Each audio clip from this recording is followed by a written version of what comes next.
All right, I said we're going to do things a little bit looser here, and we really got loosened up by Lenny Dykstra last week, and we're going to continue with that.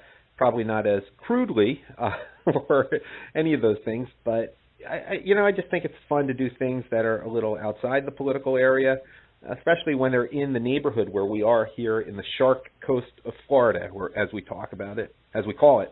And with me is Harry Smith, who is a karaoke jockey, and it's a special occasion this week because he's been doing this for a while, and he's about to have his 5,000th show tomorrow in Flagler Beach at Finn's. And I thought it would be fun to talk to him because I've talked to him some, and let me bring him on. Harry, what's going on? Hey, Adam, how are you? Congrats on the big milestone tomorrow night. Thank you very much, sir. Let's hear about how you started in karaoke, a little bit about your background and how you got into this. It's a big Absolutely. deal. I've got a background pretty heavy into sales and business management, and I was in a dead-end job where I was selling flowers. Actually, I was a flower wholesaler, and it was getting harder and harder for me to earn money. I was spending a lot more time working and earning less money, and I was kind of looking for a way out.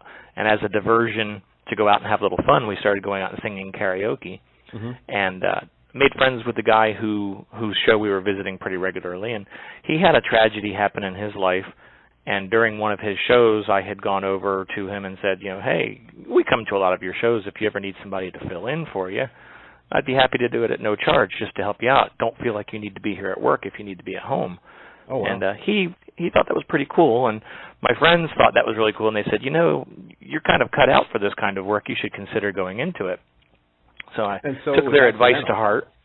Yeah, I took their advice to heart, and I started looking into what it would cost to go into the business, and it didn't make sense to me at all. It seemed very cost prohibitive, and I didn't understand how to earn money doing it. So I said no. I called my buddy. I said, no, it doesn't look like I'm going to be going into the business. I'm just going to keep going into the direction I'm going. And I hung up the phone with him, and I picked up the newspaper, and in that very edition of the newspaper, there was an ad in there that said, karaoke show available for the right person. Jobs possibly included, contact so-and-so, and gave them a call, and this was in April of 1999. And karaoke was still relatively new then, right? Absolutely. Well, it wasn't new, but it wasn't as heavy as it is. It wasn't as saturated. It was still kind of a young thing. It actually started getting big in the early 90s. Then I told the girl that had the show for sale, I said, I sell flowers for a living. If you can get me through Mother's Day, I'll pay you your asking price. I won't even ask you to take less money if you'd be willing to hold the show for me and not sell it to anyone else. And that worked out perfectly. I got through Mother's Day, had a big wad of cash in my pocket. I gave her everything she wanted. And a friend of mine happened to live across the street from her, so I did a birthday party for them. And that was the very first show I did in May of 1999. And once I loaded everything into my trailer and gave them the money, I've been a karaoke guy full-time ever since. So you went from nothing to full-time karaoke. Did it take you a while to get a following? And what's your musical background, by the way? I know you can sing because you've done backup for me when I've gone out around here. And this was all in Northeast Central Florida, right? Thank you. Yeah, I've got a limited musical background, nothing of any formality whatsoever, no formal training and no formal experience. I was spending time in 1997 to 1998 or so with a fellow in Orlando where I was experimenting a little with music, and we were playing music on the weekends and recording some things and toying with the idea of maybe putting together a band or some sort of an act to play out around Orlando. And it didn't really work out because alcohol being what it is, it was hard to get everybody on the same page where nobody was too drunk to get up and perform. And so then when I discovered karaoke in 98 or so, I said, the karaoke machine would never get drunk. Right. That kind of started looking like a better alternative. And you never played any musical instruments? You just sang a little bit before? Exactly. Yeah, just a little bit of singing background that way. And back when I was in elementary school, I'd gone to summer camp and discovered that I could sing there, but never did anything with it at all in high school.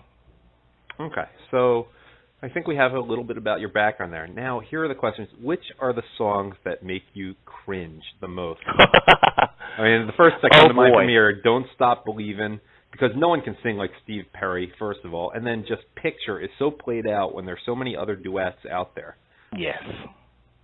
I'd say all of the ones that are considered overplayed definitely make you cringe. The rest of it would be very subjective, depending on taste. Which are the most overplayed? Depending on the age group, it's changing a little bit. I'd say Turn the Page, Bob Seger, really? Crazy by Patsy Cline, Picture, as you said, Don't Stop Believing. There's just so I'm many hearing of them. a lot of that one, like, I've got a girl crush. I hear it at another bar. Yep, that's a new one. It's not so much played out yet, but it could get there. That's a candidate for the next one. Yeah. What are the best ones in terms of getting the crowd going? If you want, I mean, you know me by now. Not a great singer, but I definitely do song selection in there. That if the crowd is just dying to have a dance song, yet you have people singing Faithfully by Journey, Time, or songs like that, where you can't really get into it. I just try to get it more fun. But, like, what are the best of all? The two best ways to nail a crowd that way are either, like you say, to choose the correct song for the room. When you're realizing that the room is dying and you can bring it up with your song selection, right. That's always a really good thing, regardless of your talent. Because even if you're not talented, if you're trying and you pick the right song, you can sell it to the crowd with no problem whatsoever. The people who don't know how to read a crowd and are in a room full of people and completely miss it with their song choice always fail miserably. They might even do technically a really great job of their song, but if you're singing Nine Inch Nails songs to a 60 and up crowd, you're probably going to lose them on that one regardless of how good you do. Right. Well, Trent Reznor might be pushing close to 60. Now, your website is karaoke.com, and I'm not, like, signing off here. I just want to tell people to look at it. HARRYOKE. I don't know how useful it'll be if someone's listening in Seattle right now, but if you're anywhere near Central or Northeast Florida, worth coming out. You have a really, before I had even met you a couple weeks ago, I was so impressed by seeing your website, which is really well done, but just the extensive rules section that you have there. And I've never seen anything like that. And you really explain the whole process.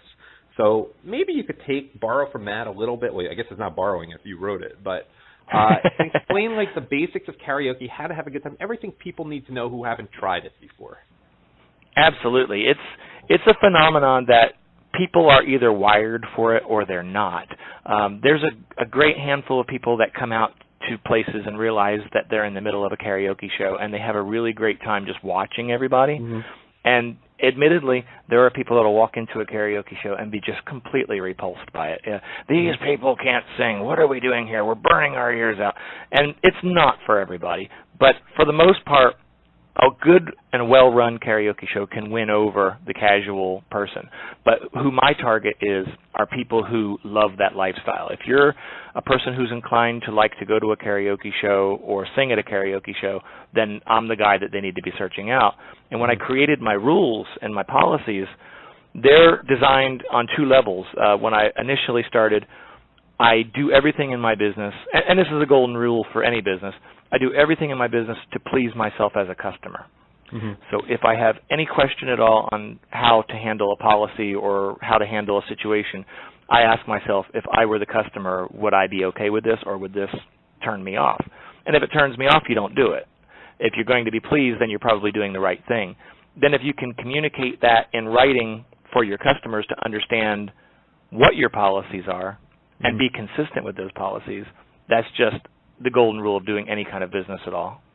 It's born of years of experience as well. After seeing what the problems are, when you face the same problem 20 times, you realize you need to address it with a policy and communicate it to your customers. Speaking of problems, we missed a few words there. And you have an intro. You really get into it. I noticed you have a lot about the bartenders and servers and just where you should sit and all that people just might not realize when they go to a karaoke show, because people, by definition, aren't going to the bar necessarily to drink. They might while they're there, but you have a lot of people, and there is some economics involved from the bar's standpoint, or the restaurant. Absolutely, and that particularly came to light during the recession a few years back. There's an essay on there that I actually wrote during the recession for that reason, because I'll tell you, it was kind of a bulletproof business to be in during the recession, because the money kept coming in because people were still going to bars, even when their money was tight. But we did experience a lot of problems with people who didn't understand how karaoke shows generate money. Mm-hmm. And they would come out and think they were being supportive by singing a song, but they weren't buying a drink, or they were drinking water and not tipping. Right. And when you make it abundantly clear that, yes, if you're going to drink water, take really good care of your server, and they won't care. Or, if you're going to come out with just enough money to buy your food and not tip your server, don't bother coming out. My mantra has always been no business is better than bad business. And if you're working all night and losing money, there's no sense in working. And that's kind of the mantra for karaoke economically. Right. And now Saturday nights and Friday nights, you don't do it at a bar, right? You do private shows, and that's a totally different situation, I imagine. How's that work? Fridays I'm in a bar. I try to keep my Saturdays open because that's when the majority of private parties are. But you can do really better in the private sector earnings-wise because it's a different contract and the jobs aren't as regular. It's like the difference between doing something for somebody one time where you have to do a setup for them as opposed to if they ask you to do it every week where it's more of a contract thing. You just kind of show up and do your thing. So I keep myself open for that. Yeah, in big cities up north, you can definitely do well in the month of December in particular, I imagine. Absolutely. And there's some people that do what I do for a living that absolutely do not do any bar work at all. They stick strictly to the private party sector, and they try to charge enough so that they generally have full-time jobs and do this part-time, whereas I'm kind of the tortoise that's running the long, slow race. I'll take the lower bar money, and I'll take it really often. And I'll tell, like, my neighbors see me pulling out with my van all the time, and I say, well, I don't make a lot of money, but I make a little bit of money really often. Any final thoughts about your 5,000 shows and your, 18 years of doing karaoke? Yeah, 18 going into the 19th year as of Mother's Day, of course. It's been a really long, strange trip, but I will tell you, the stories, I wish I had kept a journal the whole time because I've forgotten things weirder than a lot of people have actually experienced.